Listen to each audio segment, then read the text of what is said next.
Pemirsa, menjelang pilkada serentak di Provinsi Bali pada Desember 2020 mendatang, Gubernur Bali Wayan Koster meminta KPU Provinsi Bali bersinergi dengan desa adat di 6 kabupaten kota se-Bali untuk melakukan sosialisasi efektif kepada masyarakat.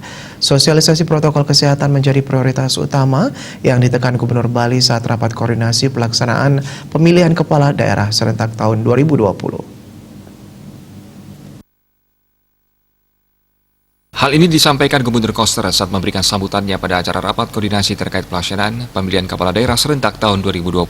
Gubernur Bali Wayan Koster mengatakan, KPU perlu melakukan terobosan di dalam pendataan pemilih dan melakukan sosialisasi kepada masyarakat bersama-sama dengan desa adat agar masyarakat selalu tertib melakukan protokol kesehatan di dalam pelaksanaan pilkada serentak Desember 2020 mendatang. Gubernur juga meminta agar proses pendaftaran tidak dilakukan dengan menciptakan konsentrasi massa pada titik tertentu atau mengundang kerumunan. Ketertiban ini juga berlaku pada tahap sosialisasi dan tahap pemilihan. Hal ini sebagai upaya agar KPU Provinsi Bali bisa menjalankan tugasnya dengan baik dan aman dari COVID-19.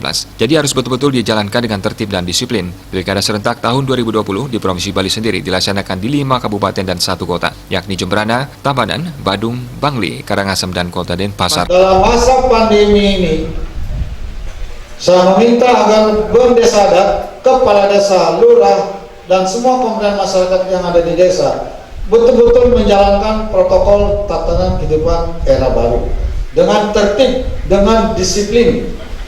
Apalagi di desa adat sudah ada paradigma percepatan pencegahan gerik agung, gitu ya.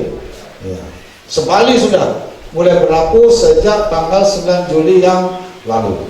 Agar bendesanya betul-betul menjalankan ini dengan tertib, dengan disiplin bersama kepala desa.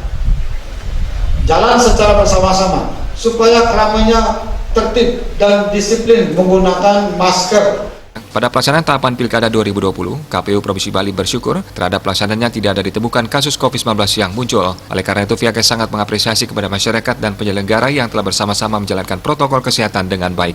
Agung Rai, Bali TV.